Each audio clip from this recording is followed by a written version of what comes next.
గట్టిగా ఒకసారి జై భీమ్, జై భీమ్, జై భీమ్, జై భీమ్, జై భీమ్, జై భీమ్. Thank you. మరి సోదరులు రమేష్ గారు కానీ చెన్నకేశ్వర్లు గారు కానీ ఇద్దరు చాలా శ్రమ తగ్గించారు. ఎందుకంటే అంబేద్కర్ గారి గురించి నేను ఏం చెప్పాలనుకున్నానో మొత్తం అంతా కూడా వారు చెప్పారు. చరిత్ర అంతా కూడా అయిపోయింది. మళ్ళీ అదన్నీ కూడా నేను చెప్పాల్సిన అవసరం లేదు. అది ఒకప్పుడు మీ తాతలు కానీ ఎవరన్నా పెద్దవాళ్ళు ఉంటే వాళ్ళని అడగండి. ఒకప్పుడు మన పరిస్థితి ఎలా ఉండేది? మనం మంచినీళ్ళు ఇచ్చేది తాగేవాళ్ళ? మనం మంచినీళ్ళు అడిగితే వాళ్ళు గ్లాస్తో ఇచ్చేవాళ్ళ లేకపోతే ఎత్తిపోసేవాళ్ళ? ఊళ్ళో ఒక చెరువు ఉంటే అందరూ అక్కడికి వెళ్ళి నీళ్లు తీసుకునే అవకాశం ఉండేదా లేకపోతే మనకు వేరే చెరువు ఉండేదా? వాళ్ళని అడిగితే వాళ్ళు చెప్తారు. ఇప్పుడు అందరూ కూడా ఏంటంటే చేతిలో ఒక ఫోన్ ఉంటుంది, ఆ రీల్స్ చూసుకుంటూ ఒక విచిత్రమైన ప్రపంచంలో బతుకుతూ ఉన్నాం. వాస్తవ లోకం నుంచి దూరంగా వెళ్ళిపోతూ ఉన్నాం. వాస్తవానికి మీరు ఇప్పుడు ఇదంతా మన వాడ, దళిత వాడ. మన వాడకి ఎవరైనా వేరే కులం వాళ్ళు వచ్చి మీ ఇల్లు అధికం ఉందని మనల్ని ఎప్పుడైనా అడుగుతారా? మీతో పాటు ఉంటామని చూసారా మీరు ఎప్పుడైనా? మరి మనం వచ్చి మన దగ్గర డబ్బులు ఉన్నాయి, ఉద్యోగం చేస్తున్నాం, మనం పోయి ఊళ్ళో మాకు ఇల్లు అద్దెకి ఇవ్వండి అని అడిగితే ఇస్తారా? అమ్మా ఇస్తారా? అడిగారా మీరు ఎప్పుడైనా?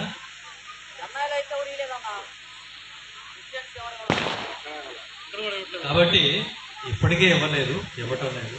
చాలా మందికి తెలియని విషయం ఏంటంటే మొన్న కూడా ఎవరో ఒక పిచ్చి అయిన ఒక డైరెక్టర్, ఎవరో సినిమా డైరెక్టర్ అని సినిమాలు దిగటం సరిగా రాదు, ఈ రాజ్యాంగం తెలియదు, అనవసరంగా మాట్లాడారు. వాళ్ళందరూ అనుకునేది ఏంటంటే మనం ఏదో ఆర్థికంగా వెనకబడి ఉన్నాం కాబట్టి మనకి రిజర్వేషన్ ఇచ్చారని చెప్పి అనుకుంటున్నాం. అది తప్పు. మనకి రిజర్వేషన్ అనేది ఇవ్వటానికి కారణం దానికి సోషల్ డిస్టెన్స్ అంటారు. అంటే సామాజిక వ్యత్యాసం. మన దగ్గర డబ్బులు ఎక్కువ ఉండొచ్చు, ఊళ్ళో ఇల్లు అద్దెకి ఇస్తానని బోర్డు పెట్టిన వాడి దగ్గర డబ్బులు చాలా తక్కువ ఉండొచ్చు, కానీ నా దగ్గర డబ్బులు ఉన్నాయి కదా అని వెళ్ళి అతను ఇల్లు ఇవ్వదు. దీన్నే సామాజిక దూరం అంటారు, సోషల్ డిస్టెన్స్. ఎకనమిక్ డిస్టెన్స్ అంటే నీకెంత ఉంది నాకెంత ఉంది అనేది ఎకనమిక్ డిస్టెన్స్. ఈ రాజ్యాంగం యొక్క మూల సూత్రం, మౌలికమైన సూత్రం కూడా తెలియకుండా అందరూ మాట్లాడుతూ ఉన్నారు. ఆర్థికంగా వెనుకబడి ఉన్న వాళ్ళకి రిజర్వేషన్ ఇవ్వాలంటే దానికి ఎస్సీ ఎస్టీ రిజర్వేషన్ అని పేరు ఎందుకు పెడతారు?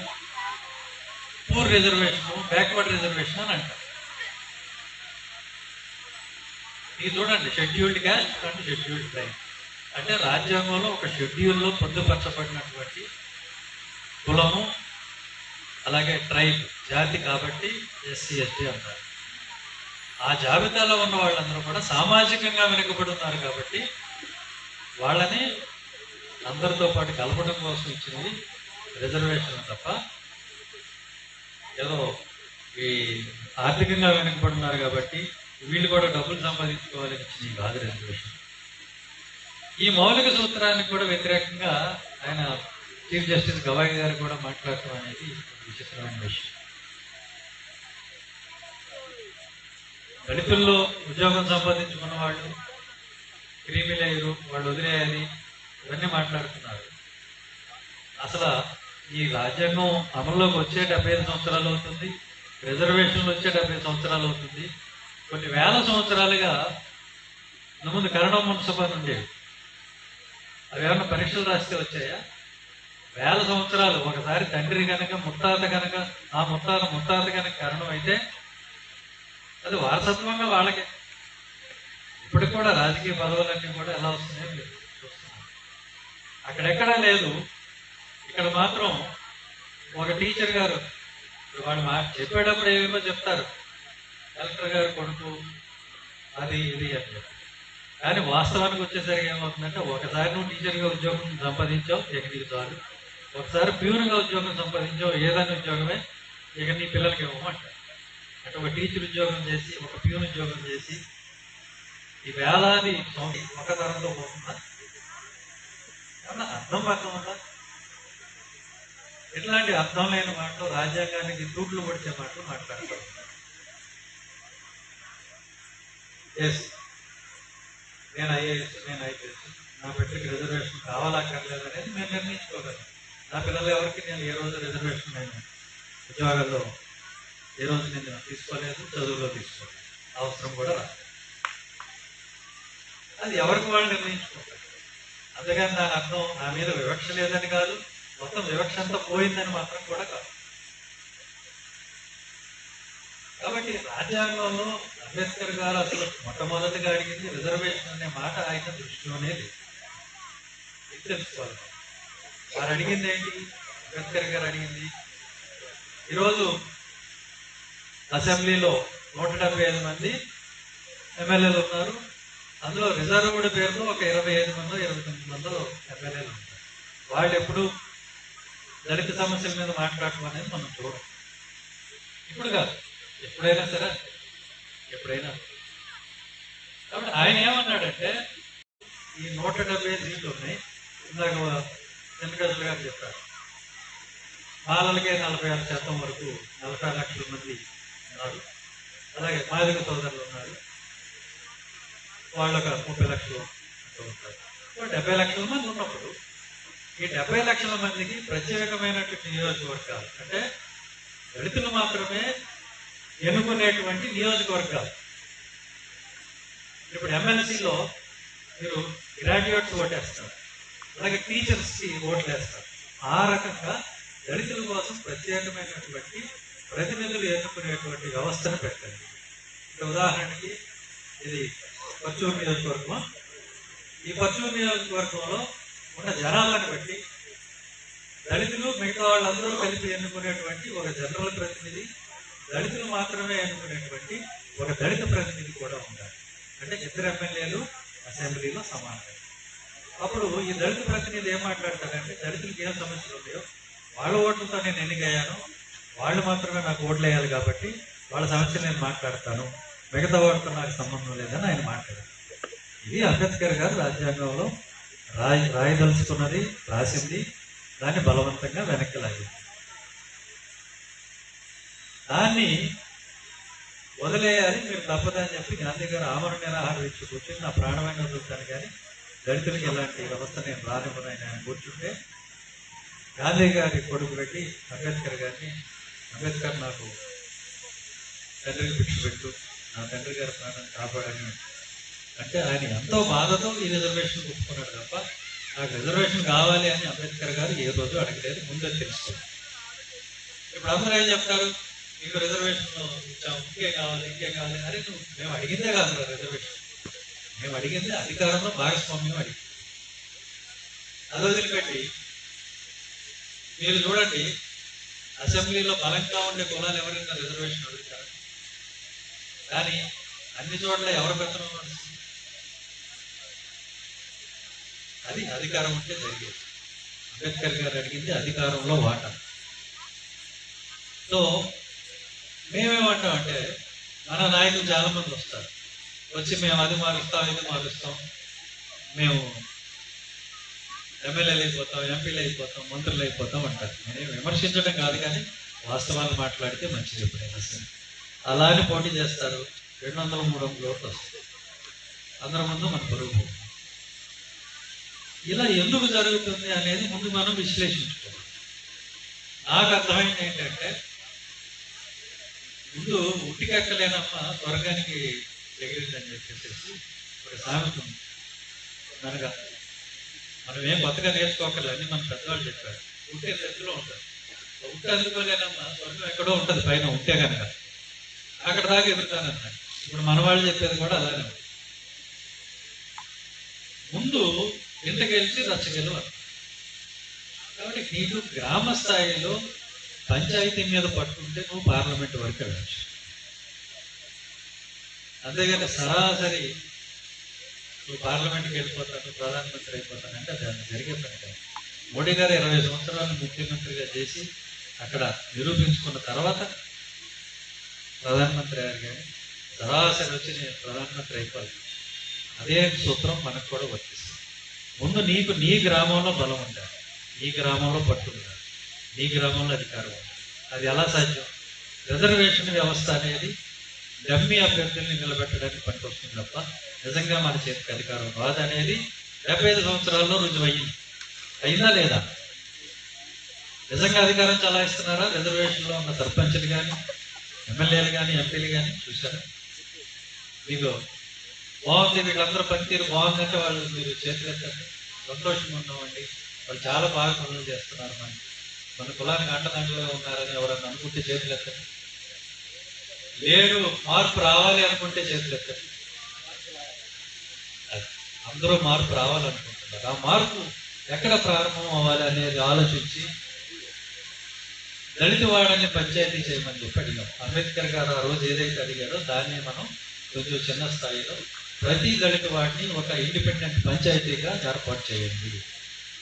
500 మంది పైన దళితులు ఉన్నటువంటి ప్రతి దళిత వాడని ఒక ఇండిపెండెంట్ పంచాయతీ చేయండి. అక్కడ దళిత సర్పంచ్, దళిత వార్డు మెంబర్లు మాత్రమే ఉండాలి. అలా చేస్తే ఇప్పుడున్నటువంటి ఈ పంచాయతీలకు అదనంగా 3000 పంచాయతీలు మనకు వస్తాయి. 3000 మంది సర్పంచ్లు అవుతారు. అలాగే ప్రతి చోట యావరేజ్న ఒక 10 మంది వేసుకున్నా కూడా 30,000 మంది వార్డు మెంబర్లు అవుతారు. ఇందులో సగం మహిళలకు ఇవ్వండి అని మేము అడిగింది అంతే. అందుకని మేమేమో అడగల, రిజర్వేషన్లు పెంచమని అడగలేదు, ఊరి మీద మాకు పెత్తనం కావాలని అడగలేదు. మా దళిత వాడని మేము పరిపాలించుకుంటాం, అందుకు అవకాశం ఇవ్వండి అనేది డిమాండ్. 10 సంవత్సరాలుగా నేను మాట్లాడుతున్నా. మా సోదరులందరూ కూడా, ఈ ఐడియాలజీతో ఇచ్చే వాళ్ళందరూ కూడా అదే మాట్లాడుతున్నారు.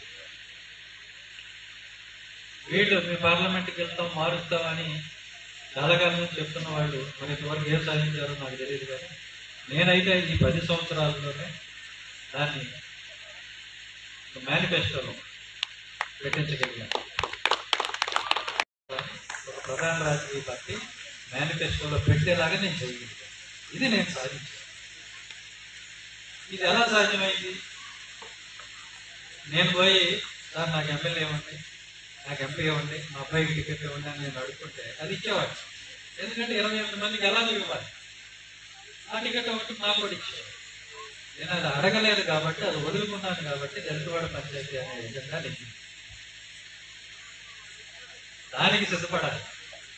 నాకేమొద్దు, మా జాతికి ఏదైనా కావాలి అనేటువంటి ఆలోచనతో మాట్లాడినప్పుడు, ఆచరణలో చూపించినప్పుడే ఇలాంటి ఫలితాలు వస్తాయి తప్ప ఊరికే ఊగదప్పుడు ఉపన్యాసాలు గంటలు మాట్లాడితే ఏం ఉపయోగం లేదు.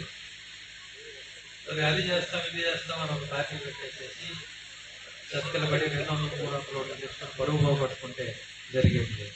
కాబట్టి ముందు గ్రామ స్థాయిలో మనం బలపడాలి. పంచాయతీ నుంచి పార్లమెంట్కి వెళ్ళాలి తప్ప పార్లమెంట్ నుంచి మనం పంచాయతీకి రావాలి. ఇది గుర్తుపెట్టుకోవాలి. ముందు నీ కాళ్ళ మీద నువ్వు నిలబడాలి. పంచాయతీ అంటే కాళ్ళు. ఆ కాళ్ళే లేకపోతే ఏం నిలబడతాయి? ఒక గ్రామంలో మీటింగ్ పెట్టాలి. ఈ రైట్లు కావాలి, డీజే కావాలి, మరి అందరినీ పిలవాలి. దీని అందరికీ ఖర్చు ఎవరిస్తారు? అదే దళితవాడ కనుక పంచాయతీ అయితే, పంచాయతీ నీ చేతిలో ఉంటే ఆ పంచాయతీకి నిధులు ఎలా వస్తాయి అని చాలామంది అడుగుతారు. సాధారణంగా మామూలు పంచాయతీల్లో ట్యాక్సుల ద్వారా, మిగతా వాటి ద్వారా వచ్చేది 30 లక్షలు 25 లక్షలు కానీ ఎక్కువ రాదు. కానీ మనకి మర్చిపోయింటారు మీరు, ఒక SC/ST సబ్ కంపోనెంట్ ప్లాన్ అనేది ఉంటుంది. తెలుసా మీకు? SC/ST సబ్ కంపోనెంట్ ప్లాన్ అని ఉంటుంది అన్నా తెలుసా? ప్రతి బడ్జెట్లో దళితుల కోసం అని చెప్పి 16% బడ్జెట్ ఇస్తారంటే 1,00,000 కోట్లు బడ్జెట్ పెడితే 16,000 కోట్లు బడ్జెట్ ఇస్తారు. అది మీరు ఒకసారి బడ్జెట్ చూసుకోండి, 20,000 కోట్లు ప్రతి సంవత్సరం మన పేరు మీద ఉంటుంది. నేననేది ఏంటంటే 20,000 కోట్లు మన అర్థం లేదు. ఈ 3,000 పంచాయతీలు ఏర్పడతాయి కదా, ప్రతి పంచాయతీకి 2 కోట్లు ఇవ్వండి చూడండి. సంవత్సరానికి ఎంత? 6,000 కోట్లు. మీరు ఏర్పాటు చేసే 20,000 కోట్లలో 6,000 కోట్లు అంటే అది 1/4 వంతు.